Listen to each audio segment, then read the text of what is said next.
Welcome back to the Two Promises podcast. Let's dive right into another exciting adventure with BD and crew as he pursues his new passion of one day finding the most epic bourbon. The Two Promises team send their special thanks to Hobie and the Huckleberries for their masterful theme music. So grab a glass, relax, and enjoy responsibly. Baby says she's leaving if I don't stop drinking wine. So I switched to whiskey and I'm feeling fine. Drinking that smooth, smooth whiskey. No more wine. I like straight bourbon. Baby, you try the ride. Welcome back to another exciting episode of the Two Promises podcast. While we've had a lot of positivity over the last few episodes, let's get a little bit real. This episode should be dropping on Martin Luther King Jr. Day, so I'd like to give a word of encouragement to those actively championing their causes. Progress, society, civil rights, making sure that all of our humans have our inalienable rights and fighting for the rights of the oppressed and the silenced. So I just kind of want to talk about some martyrs and how we kill our own progress a lot of times, even whenever sometimes we feel like or believe that we are in fact doing the right thing. So anytime that we're trying to do any review of progress, we need to ensure that the feedback is not one-sided or from one source or one, ideological body of collective ideology, right? So let's just kind of bring it around. I recently got to go shopping with my mom. I got more shoes, I think, than I've ever had in one time in my life. And it was really exciting, really fun. For those of you that know me, I'm not really a shopper. I'm not really a shoe shopper. But over the course of last year, I've been really doing what I can to get myself out of my comfort zone in different areas and express myself and learn different ways of expressing myself and just different bodies of knowledge. So I've been excited about my new shoes. I have shoes that I can do cross training and weightlifting in. I have shoes that are kind of like house slippers or house shoes. And I have dress shoes that can go with, business casual or even a suit and tie.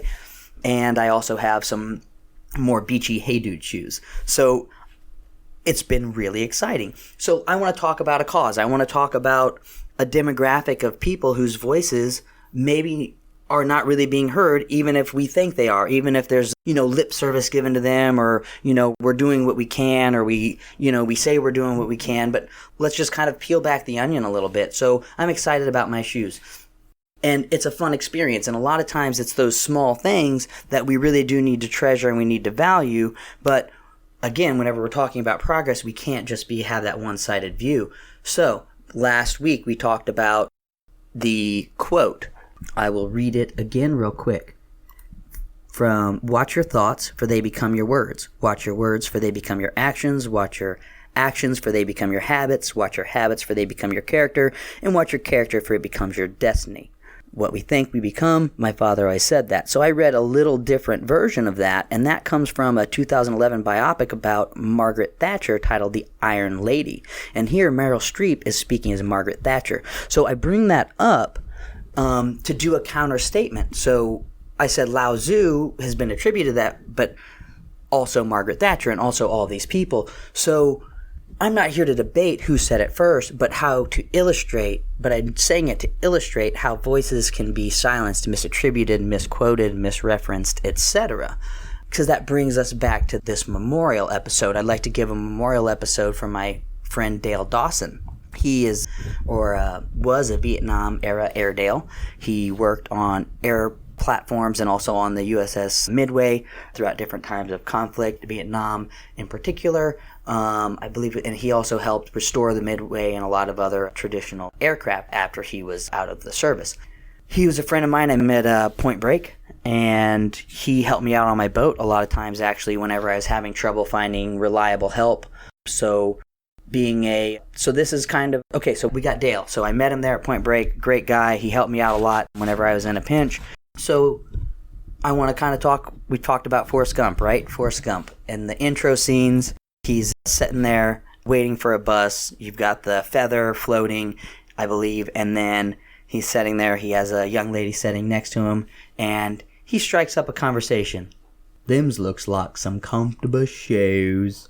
I bet you could walk all day in a pair of shoes like that and not feel a thing. My feet hurt. I bet if I tried real hard, I could remember my first pair of shoes. Mama says they's my magic shoes. She said they'd take me anywhere. And we start the movie.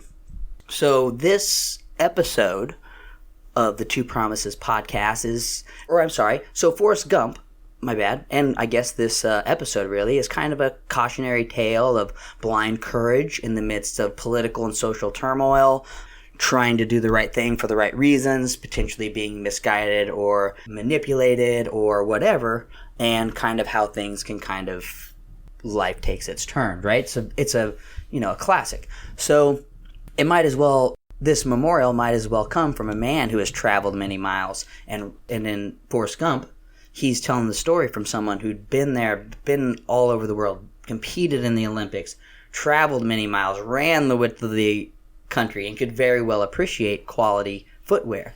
And since this is a mental health podcast, I think it's very important that we also address some of the hidden killers for not just our veteran population, not just our homeless population, but really in society at large.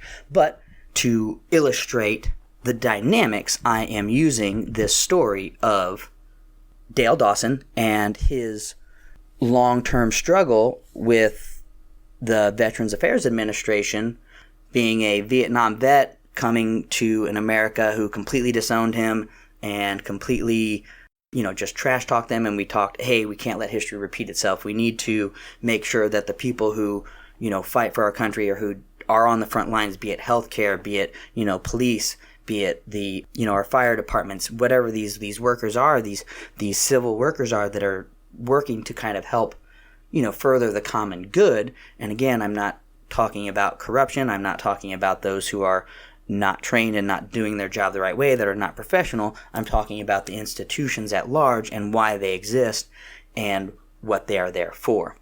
So let's get back to the hidden killers and my friend Dale. So we've spoken about how with Sgt Palmer and how he cautioned veterans who are seeking help in different times if they are having crisis and, they don't have any other places to turn to and they know that they do have veterans benefits, so they go to the VA. A lot of times the first line of defense, according to Sgt Palmer, is just throwing as many drugs at them, right, to try to get them to where they are maybe not right in their right frame of mind, because that's an easy button. And a lot of times, unfortunately, whenever you're treated as a number or whatever, and you finally got access to the benefits and people don't want to pay it because of whatever reason, or they're trying to make money off of pharmaceuticals or whatever, I'm not kind of saying why or what, but what I'm saying is a problem exists. So that has been a cause of multiple different things. And we've talked how suicides are trackable through the VA more so than regular EMS things. So it's much easier, so that's why it is a metric that can kind of trend suicides in American society at large. And if they can't get you with the pills, another thing is paperwork and endless bureaucratic loops that lead you on for decades and keep you from receiving the benefits that you're entitled to, as is the case with Dale. And every time that I talked to him, whether I'd be coming in from deployments or whatever, he would say, well, I submitted this, or I went into this one, and, I can get this treatment, but I'm still not getting the money that is, on back pay or whatever. And so he's going through a struggle, and we're working together, on my boat, and we're just having, beers together occasionally, and I'm buying him a meal or whatever it is. I'm hiring him to do some odd jobs for me, or we're just being buddies and hanging out. So this is kind of Dale's story and our story. So, and a reason that Dale was another thing that I want to just give great kudos to him is, while I'm struggling to find reliable mechanics in San Diego, which is a very military town, they say, oh yeah, we're vet friendly, all that kind of stuff, and yet whenever I try to get work done, they don't do the work. I deploy, they say they do it, I've been paying them, and then now I'm still holding the bag. So, but good old trusty Dale, he was always there. He could, if he wasn't, he knew when he couldn't work, and whenever he could work, he was there and he was reliable. Just an incredible person. So leave it to a guy who literally patched up airframes with bubble gum and duct tape, and because that's what they had. That's all they had to get their boys home and to actually get things done. So, and he was the one that did it. Now, people obviously disagreed with his methods. They disagreed with how he did it. And, every homeless person has a story, and a lot of people have differing opinions on the homeless population and why they're there. And I've heard all kinds of wild things like, well, they're there because they've literally burned every bridge with every family member, or, they're there for a reason. So, never trust them, never, give them anything. And I've heard all of these things. And while I can see that line of reasoning, I can also see Dale, who did care about his family, who was estranged from them. And I don't know the details. I'm not prying. But I know that at his core, his intentions were good. Maybe he didn't show up as the best father or as the best husband or as the best whatever in his relationships. But, as time goes, as we change, as we develop, and as we go through our own personal struggles, that's really the incubator for our character. And that's really how we're kind of refined and how we show up and how we respond. So again, we're talking about Dale. So he was estranged, and he was always talking about the battles, and he finally got his settlement from the VA a few years ago. And the first things he did was he settles his debts with his friends. Anybody that had been floating him loans recently, or, that was keeping tabs or anything like that, he settled his debts. He bought some new shoes and bought some drinks for everyone in the bar, just celebrating. He was super excited. Now, I was overseas, I believe, at the time, or at least I was not in the area, and I wasn't there for the party. I wasn't there for the great celebration.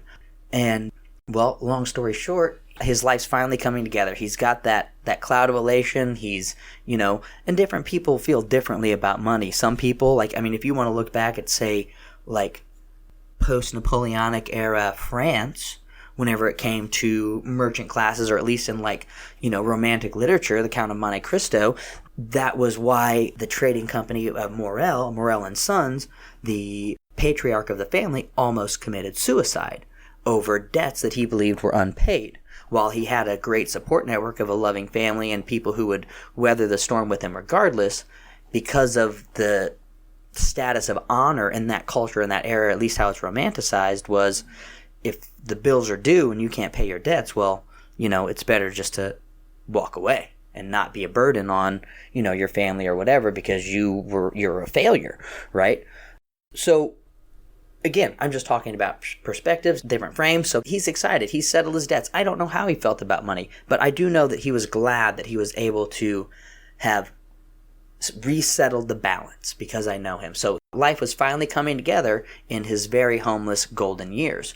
Well, on his walk home that night, he stepped off the curb the wrong way and he cracked his skull and was in the hospital until they pulled the plug. He never recovered from the intracranial brain hemorrhage. Speaking with coroners and other emergency medical providers and my knowledge of emergency medicine and brain hemorrhages, it's been kind of concluded through a lot of research or just knowledge that this is an extremely common way for homeless people to die. So if we're looking at hidden killers and how, populations of people who have been working hard, trying to do the right thing, trying to get back, trying to be productive members, trying to contribute, but they've been meeting so many barriers over and over and over again and so much resistance, regardless of the good intentions, their voices being silenced and not being able to rise above, regardless of following the right paperwork, regardless of whatever. And I'm not trying to compare any experiences. I'm, again, telling an illustrative story.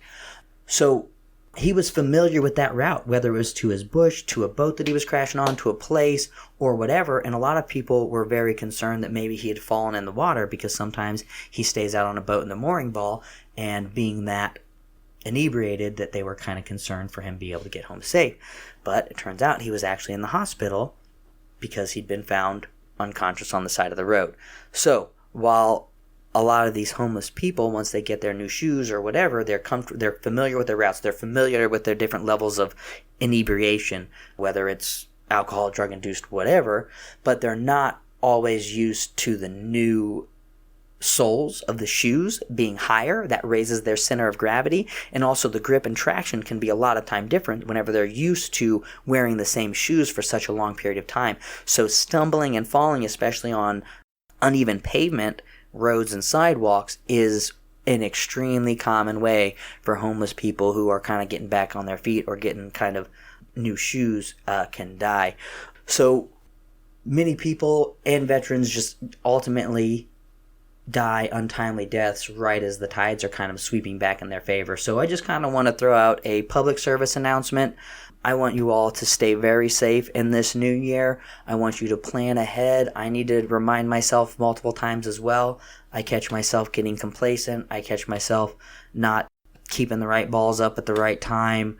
But wear weather appropriate attire. Take a look, make sure you know how long you're staying out, what you've got going on. We talked last time about driving safety, not drinking and driving, wet roads, icy roads, black ice, but even just walking. What if your car does break down? What if you have to walk? How far can you go? Break in your footwear before you're ready to adventure in them. Get used to your equipment. So just some easy risk management. We gave some tools and techniques in the last episode. So let's just go over some easy risk management that I think anyone could do at just about any level. So just think about a scenario in your life, a business decision or a risk you might take or a venture you might do, or just going out to Walmart. Make it as simple or as complex as you would like to do based on how you want to problem solve this exercise. So you have a problem and you have your normal thing. Okay, I need to go into Walmart. I need to get some groceries. Okay, well, what if my car breaks down on the way? What am I going to do? Okay, I'm going to get out. I know enough about the car to kind of take a look and see if it's something that I could fix. Okay, that's what I would do, right? Okay, it's a flat tire. Oh, well, I'll just fix it. I have a spare. I'll go through that. Okay, maybe you don't know how to fix a spare tire. Okay, well, maybe you say, well, I got my phone. I can call a family member. Okay, well, what if that doesn't work? Okay, your phone doesn't work. Okay, what would I do then? Well, I'd walk for help. I'd ask for help. So you're going through this loop, and you can go down as many layers of what would I do if that doesn't work. You can ask yourself that as many times as you'd like and find out what answers you come up with. And then once you've kind of got your answers and you've kind of teased them around in your head, you've done some loop-de-loops, and, maybe you've slept on it a couple days, or maybe you're just doing it all at once, brainstorming, and you decide, okay, this is what I do. Well, maybe ask some friends. What would they do in that scenario? But like people with experience in it, or whoever you would trust. But obviously, if I'm trying to learn about, stock investments, asking someone whose career is completely in baking, who does not really do much stock investing, is probably not the best person to ask. So let's do a reference. Let's do a book reference called The Richest Man in Babylon, a great book about financial management told from the historical perspective of a gentleman. I believe he was a wheelmaker or a wheelwriter, or he did woodwork or something in Babylon, and his journey towards wealth and financial independence. It's a really great book for financial management and things. Another quick book that I think, since we're on the topic of financial management, would be How to Think About Money. We'll post these in the descriptions as well. I know finances is first and foremost in a lot of people's minds. That is kind of the way the world runs, and that is the currency of energy transfers, etc., for certain different things, goods, services, feelings, solutions to problems, etc. And different problems can be solved in different ways with different stuff. So if you're looking to learn more about the financial area, the financial realm, those are two very good books that I think you're going to find a lot of really good information in. I hope that you enjoy those books if you're looking to dive deeper. So again, thank you all very much for tuning in to this episode. Again, I wish you all a very happy new year, and we, as a collective society, I know that there's many people that are awake, and there's many people that are making so much progress in so many different ways, and I'm not trying to detract from that, and I'm not trying to take away from all of our civil rights leaders and the people who have championed causes and are championing causes right now. But I do want to say that we also have to look at objectively at where we're at and how we can improve and where we are falling short. And that's how we're going to really overcome a lot more of those obstacles collectively as a whole. So again, thank you so much. Thank you for tuning in. Thank you for taking the time to be here. Just the fact that you're listening to this episode, just the fact that you clicked, that you subscribed, that you downloaded, that you did any of that you're following me on social, shows me that you are an active person, that you care about, you care about progress, you care about mindset, you care about healing. You care about healing yourself and others, and positive intentions and progress and productivity and motivational psychology. And you really, truly are the cream of the crop. You are, just from being here, you are the top percentile of anyone, really, because you are investing in yourself. You are here, you are showing up, you're downloading, you're subscribing, you're listening. And whether you agree with the philosophies or the information or the tone or anything, you're exposing yourself to a different frame of reference. You're challenging your comfort zone potentially, like I'm working on challenging mine by trying to be more creative, by working on a musical instrument, by trying to learn how to draw or expressing myself with the written word or the vocal word as I'm doing now. So challenging ourselves to grow in areas that make us uncomfortable, and just by you listening shows me that you're the man or the woman in the arena, and you are looking for growth. You are looking for summiting the mountain and celebrating people in their journey, on their path, on their trail, as they're summiting their own mountains, or you're helping them through the valley. So again, thank you so much for everything that you do. Everything, whether it's just listening, whether it's liking, whether it's subscribing, whether it's sharing it with your friends. I just want to thank you all very much from the bottom of my heart. Keep on keeping on. Keep the course. We're going to keep going. And thank you all very much, and have a blessed new year. Take care. Thank you for joining us today on this curious roller coaster of life. If this is your stop, please exit peacefully. Enjoy the rest of your day. If you're ready for another one, just push play. Just a final note before you go, thank you, and thank you for feeling. The distillation and aging process is different for everyone. I'm not quite sure what you're ready for.